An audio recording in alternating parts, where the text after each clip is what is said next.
Juízes capítulo 13. Juízes capítulo 13. Juízes capítulo 13. Hoje eu vou ler na versão NAA, Nova Almeida Atualizada, tá bom? Então, se você tiver com uma outra versão, não tem problema. E nós vamos fazer a leitura do 1 ao 25. Portanto, eu gostaria que você prestasse bastante atenção na leitura desse texto, tá? Porque depois nós vamos voltar explicando o texto e aplicando o texto para a nossa vida. Diz assim: os filhos de Israel tornaram a fazer o que era mal aos olhos do Senhor, e por isso ele os entregou nas mãos dos filisteus durante 40 anos. Havia um homem de Zorá, da linhagem de Dan, chamado Manoá, cuja mulher era estéril e não tinha filhos. O anjo do Senhor apareceu a essa mulher e lhe disse: eis que você é estéril e nunca teve filho, mas você ficará grávida e dará à luz um filho.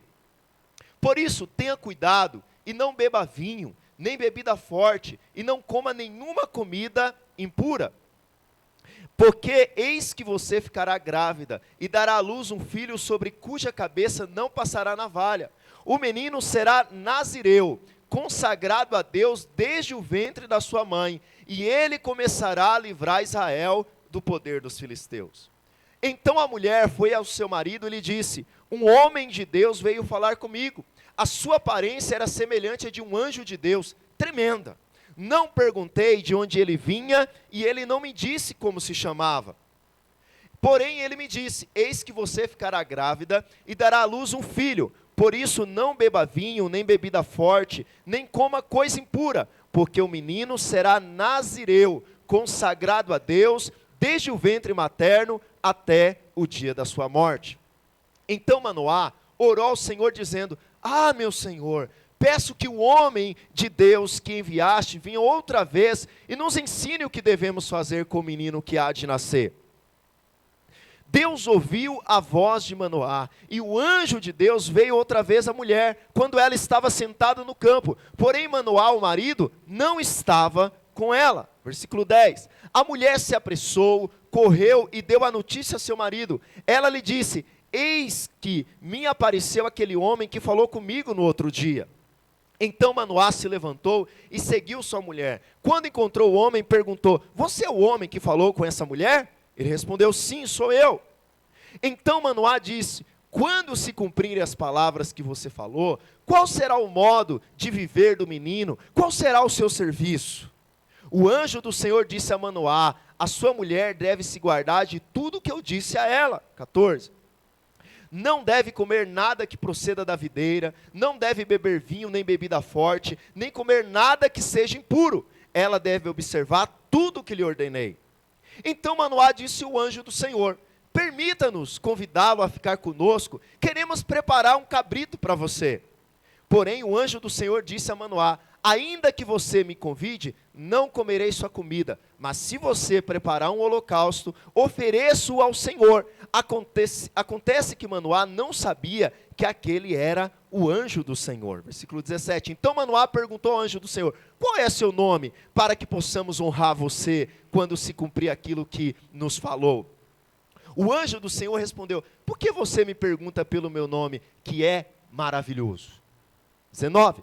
Então Manoá pegou um cabrito e uma oferta de cereais e ofereceu sobre uma rocha ao Senhor. E o anjo do Senhor fez algo maravilhoso, enquanto Manoá e a sua mulher estavam observando. Versículo 20. Aconteceu que enquanto a chama que saiu do altar subia para o céu, o anjo do Senhor subiu nela. Ao verem isso, Manoá e sua mulher se prostraram com o rosto em terra. Nunca mais o anjo do Senhor apareceu a Manoá, nem a sua mulher. Então Manoá ficou sabendo que aquele era o anjo do Senhor. Manoá disse à sua mulher: certamente vamos morrer, porque vimos a Deus.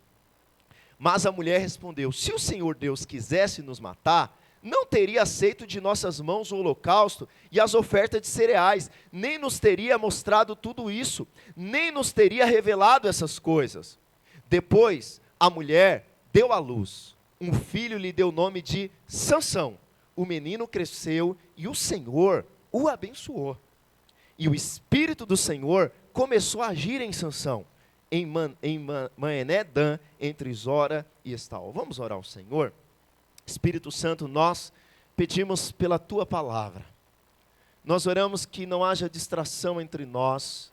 Nós oramos, Pai, que nos próximos momentos nós viemos adorar o Senhor, tendo um coração aberto, um coração receptivo. Espírito Santo, usa a minha vida, mas usa também a vida de cada irmão, que cada palavra liberada seja revelação do Senhor. Ó Deus, oramos que a palavra aqui seja aplicada às situações da nossa vida, ao nosso cotidiano, e que ao sair desse culto, nós já não sejamos mais o mesmo, para a Tua glória, em nome de Jesus. Se você crê, diga amém. Irmão, semana passada, nós vimos a história de Jefté, uma história incrível, como Deus levantou um menino, filho de uma prostituta, um menino rejeitado pela própria família, expulso de casa pelos irmãos, que não foi defendido nem pelo próprio pai, mas que se tornou um juiz de Israel. Porém, Jefté teve um final trágico, porque Jefté resolveu servir a Deus segundo a cultura, segundo os costumes da época, segundo aquilo que a cultura tinha como certo. Por isso, Jefté acabou sacrificando a sua própria filha. Jefté acabou ocasionando uma guerra civil. O capítulo 12 de Juízes vai dizer que depois de Jefté, Deus levantou mais 3 juízes, Ibizã, Elon e Abidom. Esses 3 juízes foram juízes que viveram como reis. Eles tiveram harém, muitas mulheres, muitos filhos, viveram como se fossem verdadeiros reis. E não vemos que eles livrou Israel de coisa alguma, que eles não salvou Israel de coisa alguma. Hoje nós veremos a história do juiz mais famoso do livro de Juízes. Toda criança conhece. Toda criança sabe a história de Sansão. Sansão é para as crianças como aquele herói da Marvel. O cara forte, o cara poderoso, o cara que destruiu muito apenas com a força. Sansão é aquele conhecido porque os seus cabelos foram cortados. Sansão é aquele que é conhecido pela sua história fantástica. Mas a história de Sansão vai muito além do que nós estamos acostumados a ouvir. A história de Sansão vai antes do seu nascimento, quando esse juiz escolhido por Deus, antes mesmo de ser concebido, numa época onde o povo tinha voltado à idolatria, onde o povo estava com muitos problemas. E aí, esse título aqui não é meu, esse título eu copiei de alguém. Copiei de um professor de teologia que eu gosto muito, o professor Luiz Saião. E no estudo de Juízes, ele deu um título muito legal, e eu gostei. Problemas cabeludos. E o nascimento miraculoso de Sansão. E eu não tive vergonha de copiar o título. O tema da minha mensagem hoje é Problemas cabeludos e o nascimento miraculoso de Sansão. Fala assim comigo, problemas cabeludos e o milagre do nascimento de Sansão. Você sabe, irmãos, Israel vivia um ciclo de pecado. Um ciclo onde a cada dia se aprofundava mais.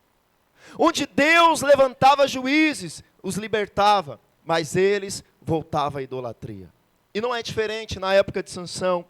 Lá em Juízes capítulo 13, versículo 1, a palavra do Senhor diz assim: os filhos de Israel tornaram a fazer o que era mal aos olhos do... E por isso ele os entregou nas mãos dos filisteus durante 40 anos. Veja bem, o autor, e esse é meu primeiro ponto, mal aos olhos de quem? O autor de Juízes usa mais uma vez os termos, Israel voltou a fazer o que era mal perante ao Senhor. Interessante que a partir de agora, ele não vai mais usar esse termo. Os próximos capítulos ele vai dizer assim, Israel fazia o que parecia certo aos seus olhos. Por quê, irmãos? Nós sabemos que o que é mal diante do Senhor é idolatria. Idolatria não é só você ter uma imagem. Idolatria é tudo aquilo que toma o lugar de Deus. Mas eu quero chamar a sua atenção, volta para o versículo 1, que Israel fazia o que era mal perante aos olhos do... mas não que era mal perante os próprios olhos. Porque nós corremos o perigo de estarmos fazendo algo que é mal aos olhos do Senhor, mas que aos nossos olhos nós achamos certo.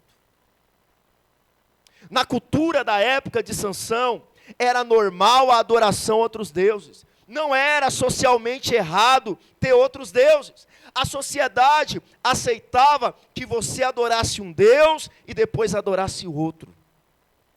Sabe o que esse versículo nos mostra? Que nós podemos estar fazendo algo que a nossa consciência aprova.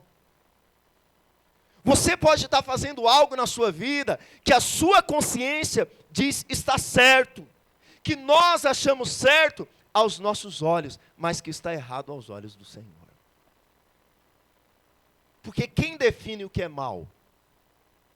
A nossa sociedade vai dizer assim: se você acha certo, faça. Por que você fez isso? Porque eu achei certo. Por que você tem essa atitude? Porque eu penso assim, e respeite minha opinião, viu?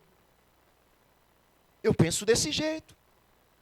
Tudo bem, você pensa diferente, mas eu penso assim. Você já ouviu isso em outro lugar? Talvez nós fazemos aquilo que nós achamos certo, segundo o que a nossa consciência aprova e o que a sociedade aprova. Talvez nós fazemos algo e a sociedade diz: isso é certo, isso é louvável, parabéns, é isso mesmo. Você é um cara moderno, você é uma mulher moderna. E Deus diz: pé, mas eu não aprovo. Talvez as pessoas ao seu lado, como na época de Israel, aprove coisas que a nossa consciência aprova, que a sociedade aprova, que a sociedade diz que é correto, mas que é mal aos olhos do Senhor. A sociedade da época dos juízes, da época de Sansão, dizia: não há nada de errado você ter outros deuses. Não há nada de errado você adorar outros deuses. É aceitável você adorar o Deus que você quiser. A sua consciência aprovava, mas Deus dizia: é errado. Irmãos, quem diz o que é certo e o que é errado? Vou te dar um exemplo: o nazismo. O nazismo, as pessoas, elas queimaram milhares de judeus. O Holocausto levou milhares de judeus a serem queimados, mortos em câmeras de gás. Mas até eles chegarem a essa atrocidade, eles colocaram na cabeça que a culpa da Alemanha não prosperar era do judeu. Então, o alemão individualmente, naquela época, ele acreditava: olha, é certo que a culpa da nossa miséria como nação é do judeu, portanto o judeu tem que morrer. Mas a sociedade aprovava e dizia: entregar judeus e prender judeus é certo. O que você hoje aprova? Eu vou te dar um exemplo. O ator Chris Pratt, ele fez Guardiões da Galáxia. Alguém já assistiu Guardiões da Galáxia? E ele é um cristão. Ele é um cristão. Ele é alguém que lá na premiação, muito importante, ele diz: eu acredito em Jesus, Jesus é o Senhor, você precisa crer em Jesus. Só que a igreja que ele pertence, só faz casamento entre um homem e uma mulher. E aí, sabe o que fizeram? Pressionaram a Marvel para mandar o Chris Pratt embora. Cancelaram ele no Twitter. E pressionaram ele de tal forma que ele falou assim: olha, a igreja não aceita o casamento entre duas pessoas do mesmo sexo, mas eu não estou muito ligando para isso. Sabe por quê? Porque tem coisa na sua cabeça que você diz para mim: pastor, isso para mim é certo. Eu viver nesse pecado é certo. A sociedade diz para você: não é pecado. Mas o Senhor diz: eu não aprovo. Portanto, o que define o que é certo? Não é o que eu acho. Quem define o que é certo não é a igreja. Tem irmão que chega aqui nessa igreja e pergunta: pastor, qual que é os 10 mandamentos da IBAV? Cadê o livrinho da IBAV que diz o tamanho da minha saia? O tamanho do corte do meu cabelo? Não, filho. Quem determina o que é certo não somos nós. Quem determina o que é certo é o Senhor e sua palavra. Ainda que a minha consciência diga tudo bem, ainda que todo mundo aqui aprove, se o Senhor diz é errado, é mau aos meus olhos, continua sendo mau aos olhos do Senhor. Ai, pastor, mas eu não concordo. Você pode ranger os dentes, filho. Babá. Mas quem determina o que é correto, o que é bom e o que é louvável é o Senhor. Eu não concordo, você pode continuar discordando. Mas o Senhor tem a sua palavra. O puritano do século 17, Thomas Brooks, diz assim, presta atenção nessa frase aqui: Satanás pinta o pecado com cores bonitas. Presta atenção. Satanás pinta o pecado com cores da virtude. Então eu quero te dizer algo para você. Talvez você está fazendo algo e eu esteja fazendo algo que a sociedade aprova. Mas que o Senhor diz no coração: o que você está fazendo é mau aos meus olhos. Quero dizer para você, adultério é mau aos olhos do Senhor. Mentira é mau aos olhos do Senhor. Sexo fora do casamento é mau aos olhos do Senhor. Fofoca é mau aos olhos do Senhor. Idolatria, as coisas dessa vida, é mau aos olhos do Senhor. Ficar por aí, ó, com quem não é sua esposa, é mau aos olhos do Senhor. Ai, pastor, mas todo mundo faz. Mas ainda é mau aos olhos do Senhor. Sociedade pode mudar, a modernidade pode mudar, eu posso mudar de opinião, os pastores podem querer atualizar a Bíblia, mas não importa o que você faça, continua sendo mal aos olhos do Senhor. Por isso nós queremos fazer não o que é bom à nossa consciência, não o que minha consciência diz que é certo, o que diz que é correto, não o que a sociedade diz que é correta, mas o que o Senhor diz que é correto, ainda que vai contra a minha vontade. Você não diz glória a Deus, mas eu digo glória a Deus pela sua vida. Amém? Tem algo na sua vida que o Senhor falou agora, que você acha que é certo, mas o Senhor está te confrontando? Eu não vi nenhum amém, mas agora não precisa mais também. Segundo ponto, Deus é o Deus do impossível. Por quê? Israel agora, nós percebemos que das outras vezes, quando estava debaixo de opressão, Israel clamava, mas agora nós não vemos o clamor de Israel. E no versículo 2, acompanha comigo, por favor. Abre a boca, irmão, aleluia. Havia um homem de Zorá, da linhagem de Dan, chamado, cuja mulher era estéril e não tinha. Nós sabemos o nome da mulher. Como sabemos o nome da mulher? Sabemos o nome do marido, que era quem?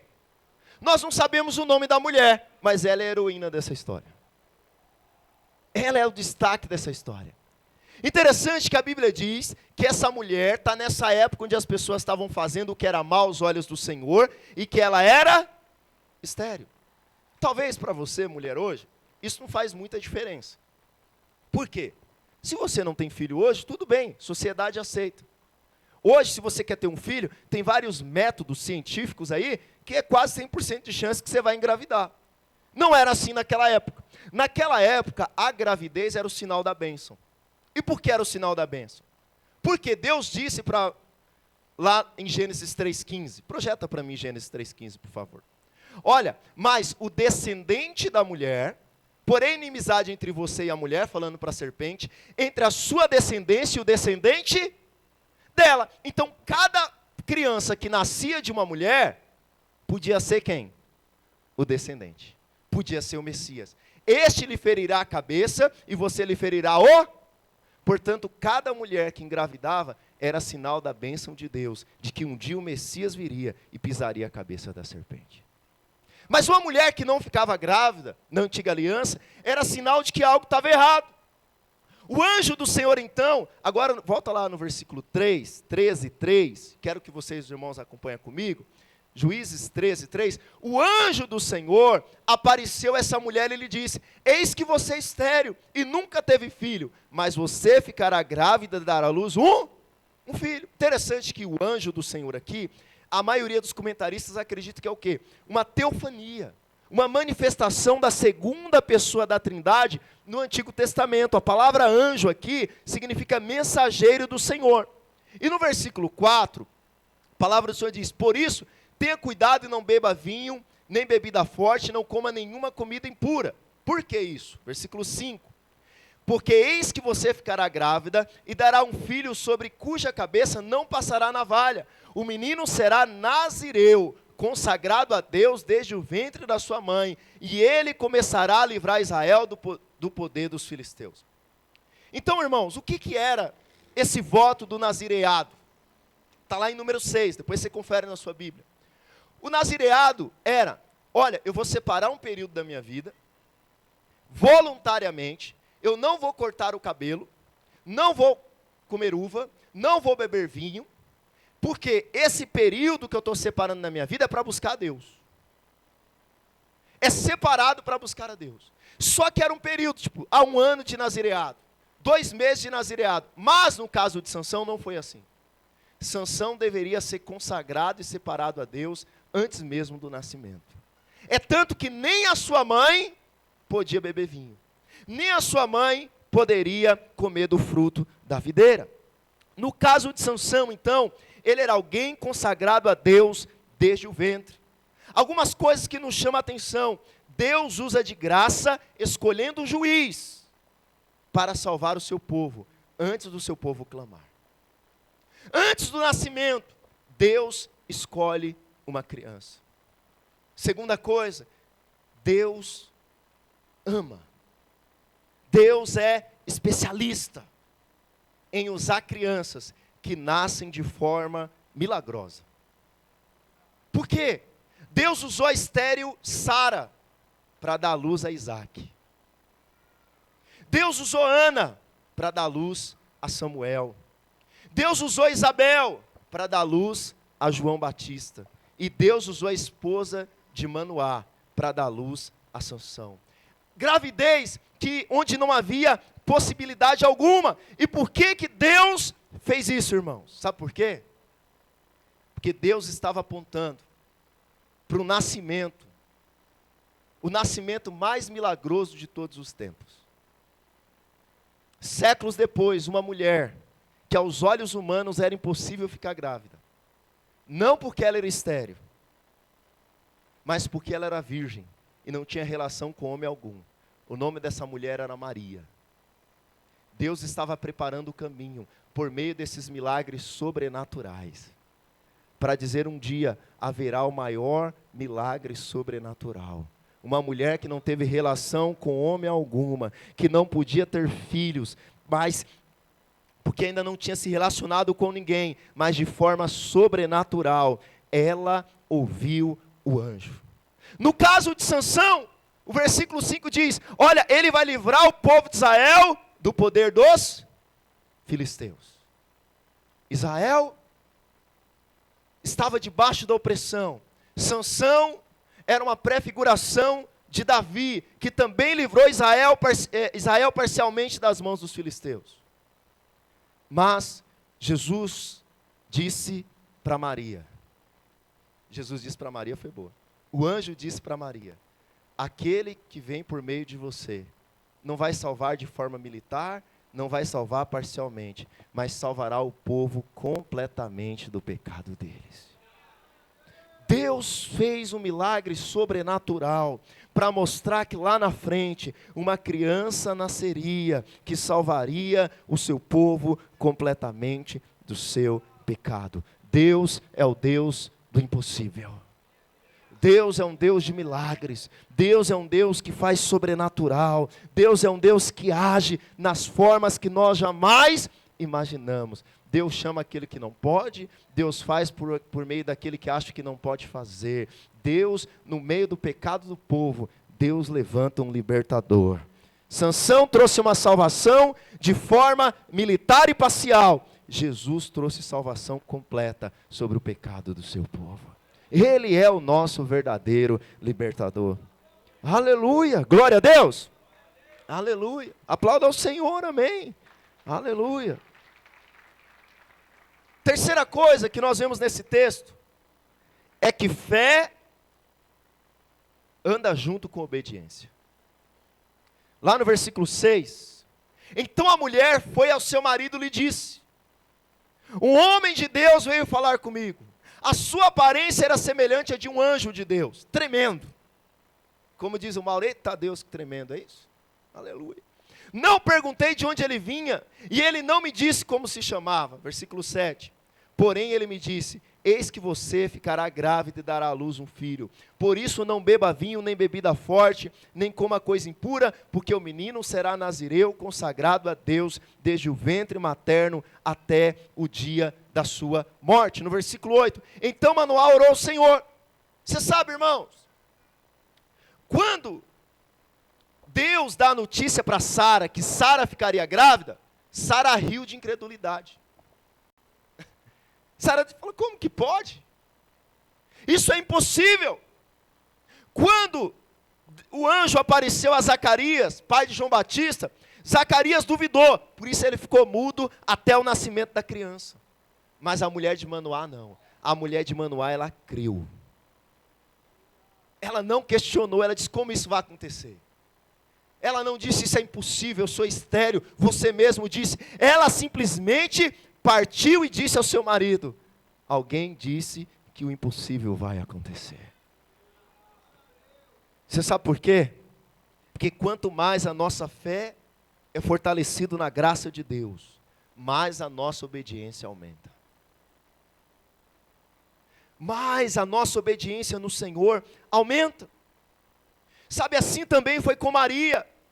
Lá em Lucas capítulo 1, versículo 38, projeta para mim. Maria recebeu também a notícia que ficaria grávida. Mas como isso pode acontecer se ela não tinha tido relação com homem algum?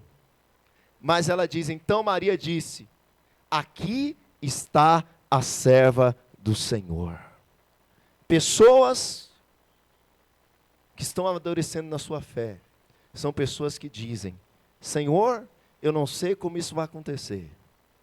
O Senhor está dizendo que eu vou liderar a célula, eu ainda falo, nós fumo, nós viemos, às vezes ainda chamo Jesus de Genésio, às vezes ainda chamo Êxodo de Exodó, mas eis aqui o teu servo, porque eu creio na graça do Senhor, eu creio no favor do Senhor, aconteça comigo o que você falou.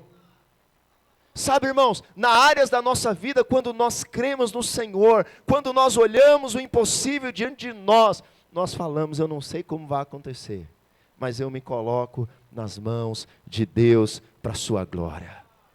Ontem foi um dia que eu fiquei feliz. Tem dias que a gente recebe mais notícias e problemas para resolver, como pastor é quase todo dia.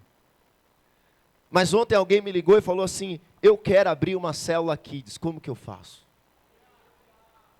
Eu falei, essa pessoa está crescendo em fé. Outro me ligou e falou assim, tem igreja em tal cidade, pastor? Interior de São Paulo. Eu estou orando para abrir uma igreja lá. A minha esposa e eu. Falei, essa pessoa está sendo aperfeiçoada em fé.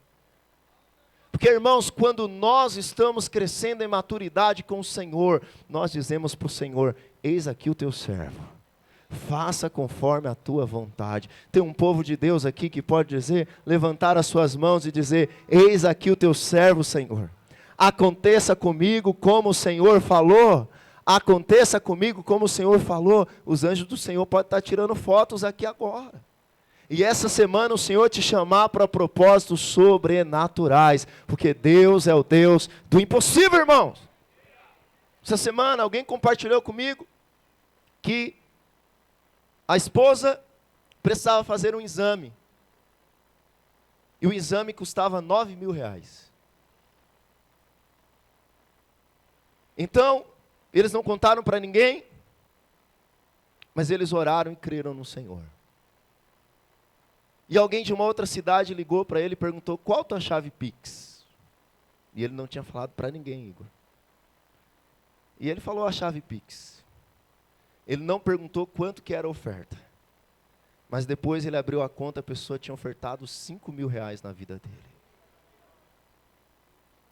Talvez você fale, pastor, eu quero isso, eis-me aqui minha chave Pix. Mas você tem dado uma resposta ao Senhor de fé, de graça, dizendo: Deus, eu confio na tua graça, eu respondo ao chamado do Senhor, eu respondo ao propósito do Senhor para a minha vida, ainda que pareça impossível, ainda que pareça que as coisas não são, ainda que pareça que eu sou estéril, ainda que pareça que as coisas não vão, eu vou cumprir o chamado do Senhor, para a glória do Senhor. Mas quantos têm disposição de responder o chamado do Senhor aqui? Diga amém. Você tem disposição para isso, irmãos? Cuidado com o que você está falando. Porque anjo significa mensageiro. E talvez o mensageiro do Senhor vai chegar essa semana e vai dizer: você vai assumir a célula.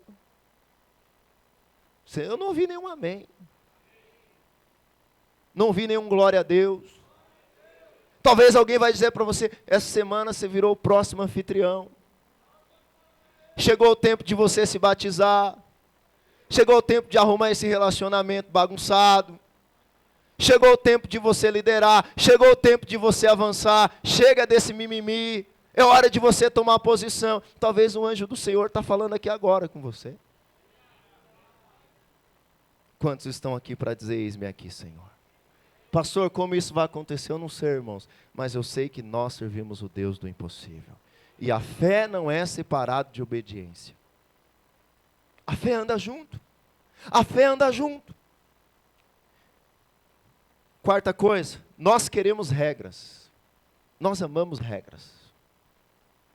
Deus quer se revelar a nós. Você sabe, eu vou contar a história por questão de tempo. Mas Manoá também crê, Manoá não tem falta de fé. Manoá, quando a mulher diz para Manoá: Manoá, veio um anjo do Senhor falar comigo. Manoá, no versículo 8, ele ora, ele diz: Senhor, por favor, apareça de novo a mim. Apareça de novo. Fala como que a gente deve criar esse menino. Eu sei que está escrito em número 6. Mas nos dá instruções específicas. Isso é louvável, irmãos.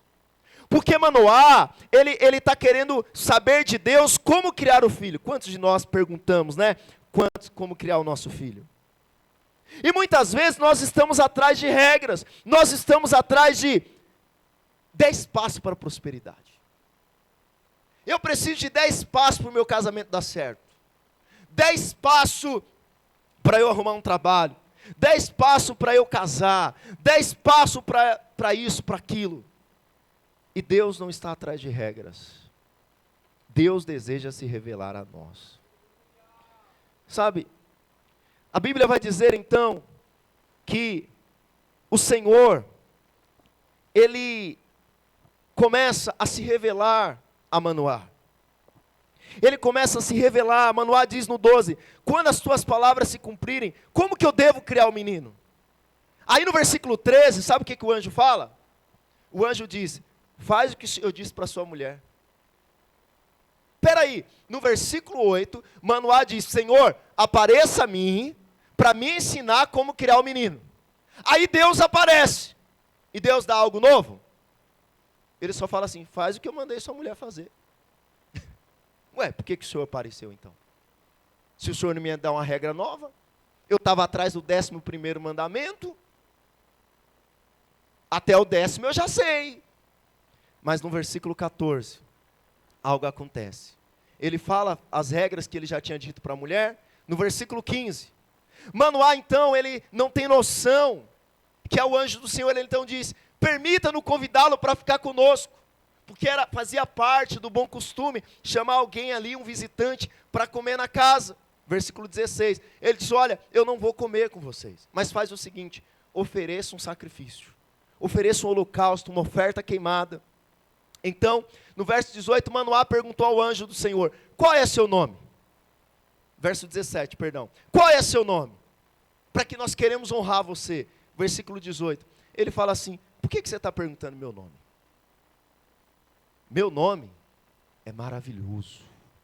O que nós aprendemos? Que o anjo do Senhor é a segunda pessoa da Trindade. Mas o que Isaías diz? O seu nome será Conselheiro, Príncipe da Paz. Manoá, meu nome é maravilhoso demais ainda para você entender. mas vai ter um povo lá na nova aliança que vai conhecer o meu nome. Veja bem, Manoá está atrás de regras, mas Deus está atrás de revelar a Manoá. Talvez você está atrás de um pregador coach, para te dar 10 passos de como ser emocionalmente forte. E Deus está dizendo, eu quero ter um relacionamento que eu quero me revelar a você. Eu não estou atrás de dar regras para você. Sabe, irmãos, no versículo 20, então, aconteceu que enquanto a chama subia, o anjo do Senhor subiu nela. E quando o anjo do Senhor subiu nela, o Senhor fez algo tremendo. O Senhor fez algo maravilhoso. E Manoá teve revelação. E quando Manoá teve revelação com sua mulher, quando tem revelação de Deus, qual que é a nossa resposta? Se prostra em adoração.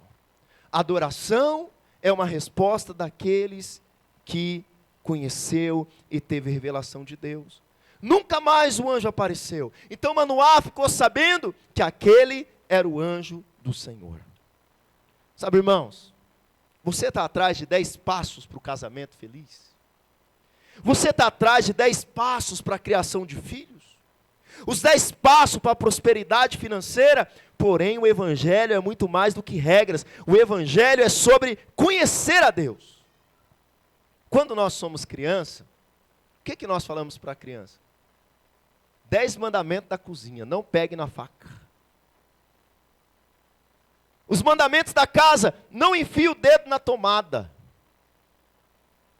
Não pegue no fio desencapado. Não faça isso, não faça aquilo. Mas tem uma hora que você cresce. E você sabe qual é o sinal que você está crescendo? O seu pai começa a tirar as regras de você. Sabe por quê? Porque você já deu tempo de conhecer o caráter do pai. E aí quando você tem revelação do caráter do pai, você começa a fazer o que o pai faz. Quando nós estamos atrás de regras, nós fazemos birra. Nós choramos. Mas quando nós crescemos, nós entendemos, eu não faço porque o caráter do meu pai não condiz com isso. E nós passamos a agir segundo o caráter de Cristo. Você quer saber o seu nível de maturidade? Você precisa de regras ainda? Os 10 mandamentos da célula: não atrasarás, trarás comida para a comunhão, não esquecerás o quebra-gelo, orarás quando todo mundo estiver orando, não conversarás durante a palavra,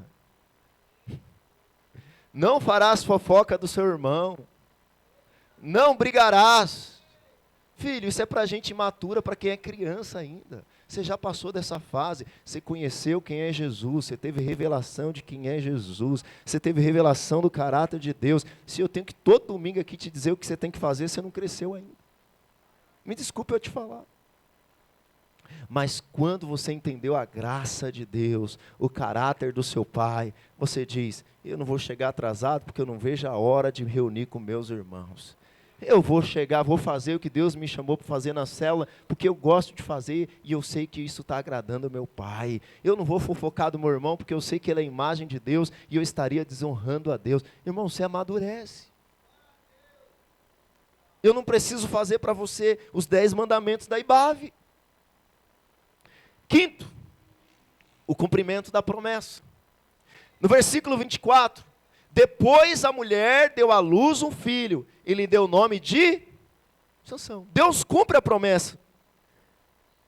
A mulher de Manoá tem a criança, mas você sabe o que é estranho? Eles dão o nome para a criança de Sansão. Você fala, pastor, nada de errado com isso. Qual é o nome de errado de Sansão? Irmão, Sansão significa filho do sol. E a cultura de Canaã, você sabe quem era um tipo de Deus? O sol. Ou seja, eu estou servindo a Deus, mas eu ainda estou influenciado pela cultura. Eu estou sendo influenciado pela cultura local. Mesmo diante da falha do seu povo, Deus continua sendo gracioso e Deus cumpre a sua promessa. No versículo 25, a Projeta para mim. E o Espírito do Senhor começou a agir nele em Manadã. Você sabe? Nós olhamos para a história de Sansão e os desenhos das apostilas e os desenhos, os filmes, como que Sansão é? É? Forte e musculoso. Parece o irmão Robson agora. Fortão. Né? Musculoso. É o Hulk. Né? Mas deixa eu falar uma coisa para você. Você olha, e onde que estava o poder de Sansão? Oi, onde que estava o poder de Sansão? Estava não, filho. O poder de Sansão não estava na força do muque. O poder de Sansão não estava no cabelo. O poder de Sansão estava em o Espírito do Senhor estar agindo sobre ele. O cabelo grande só fazia parte do voto de nazireado. Só fazia parte da consagração. Pastor, mas quando ele cortou o cabelo, ele perdeu a força. Sim, porque ele cortou a consagração que ele tinha. Mas deixa eu falar algo para você. O poder de Deus não estava no cabelo. Afinal, você tem um cabelo grande e talvez você não consiga levantar nesse púlpito. Então o poder não estava no muque. O poder não estava no cabelo. O poder estava no Espírito do Senhor, está sobre ele. O Espírito do Senhor começou a agir nele. E deixa eu te falar uma coisa para você. Presta atenção em mim. Quantos aqui receberam o Espírito Santo? Ah, meu irmão. Você pode ser o Hulk magrelo de Itapevi. Vocês conhecem o Hulk magrelo de Itapevi? Eu não... Mas deixa eu falar uma coisa para você. Quando você chega naquela célula e o Espírito do Senhor está sobre você, não tem capiroto que pare na sua frente. Quando você está falando do amor de Jesus no seu trabalho, o Espírito do Senhor vem sobre você, não tem nada que possa te impedir. Ah, eu quero dizer algo para você, quando o Espírito de Deus começa a agir na sua vida, não tem nada que te segure. Talvez você está pensando que você precisa ter algo especial, você precisa ter algo diferente. Mas eu quero dizer algo para você, em Sansão o Espírito vinha e ia embora, porque era a antiga aliança, mas na nova aliança. Pastor, então, essa noite faz uma oração, coloca a mão na minha cabeça para o Espírito começar a agir em mim. Eu quero dizer algo para você, o dia que você creu em Jesus, a promessa se cumpriu, o Espírito desceu sobre a sua vida, e Ele começou a agir sobre você, por isso o poder de Deus está na sua vida. Então, Sansão começou a agir nele, em Manadaã, entre Zorá e Estol, mas onde que Deus começa a agir na sua vida? Deus começa a agir no seu trabalho, Deus começa a agir na sua escola, Deus começa a agir na sua célula, Deus começa a agir na sua casa, porque o Espírito de Deus já está sobre você. O poder não está no cabelo, o poder não está na força, o poder não está no sobrenome da sua família, o poder do Senhor está em o Espírito Santo ter descido sobre você. Sansão é uma tipologia incompleta de Jesus, é um juiz que libertou parcialmente, mas o seu nascimento milagroso aponta para o verdadeiro juiz de Israel que viria salvar. Sansão aponta para Cristo,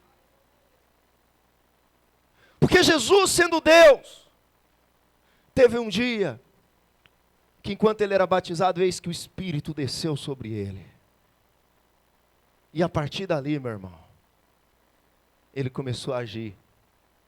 Quero dizer, você que está aqui nessa noite, se você entender que o Espírito de Deus já começou a agir na sua vida, se cada crente que está aqui entender que o Espírito de Deus já está sobre você, já desceu sobre você, habita em você e não vai embora de você, ainda que você corte o cabelo, talvez você veja de algum lugar que cortar o cabelo era o Espírito ir embora, mas quando você creu em Jesus, o Espírito não sai mais de você. Quantos aqui receberam o Espírito Santo sobre si? Mas parece que não receberam. Quantos receberam aqui? Dá um amém. Quantos receberam aqui? Dá um glória a Deus. Aleluia! Agora a pergunta que eu faço é, já começou a agir? Já começou a agir? Já começou a fazer a diferença naquela casa? Já começou a fazer a diferença naquela célula? Já começou uma revolução naquela rua? Porque o Espírito começou a agir em Sansão. Veio sobre ele. Ele começou a agir. O Espírito de Deus já veio sobre você.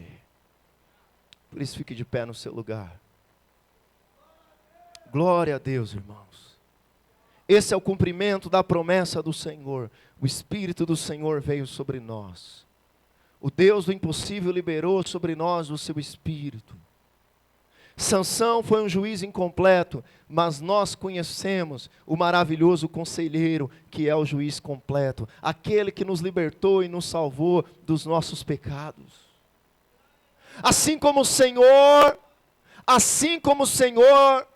operou por meio da vida de Sansão, assim como Deus fez o impossível por meio da vida dele, Deus lá na frente fez completamente por meio da vida de Cristo.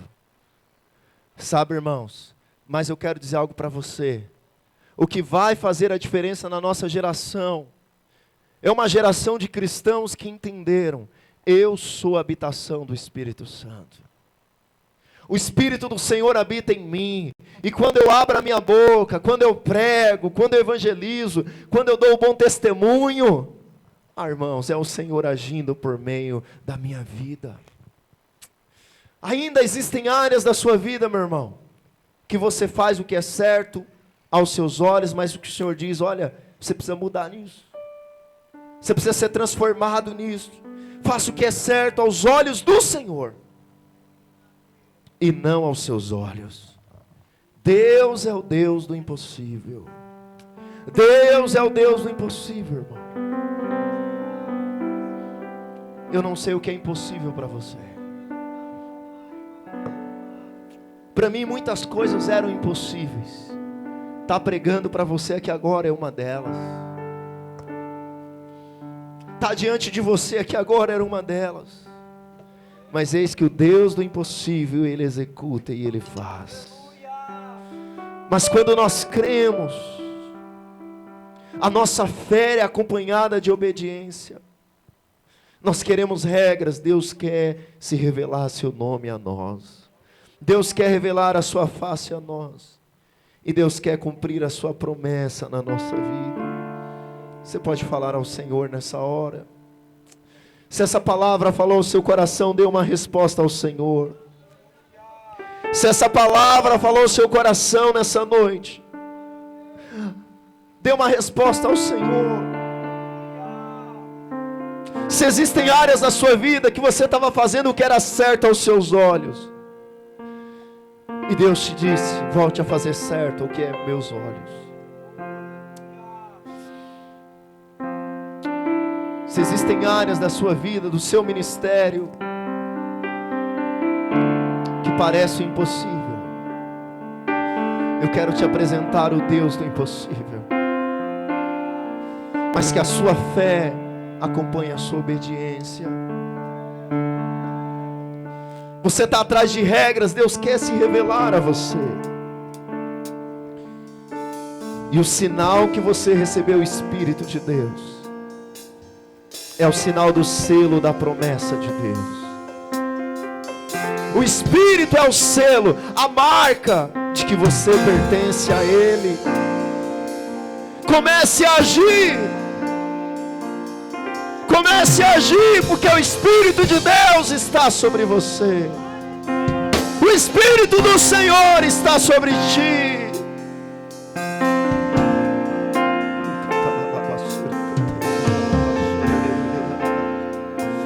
Oh Senhor,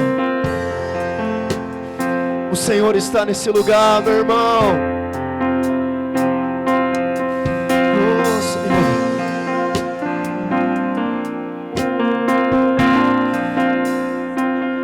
Seu coração nessa hora, dê uma resposta ao seu chamado, dê uma resposta ao propósito de Deus na sua vida.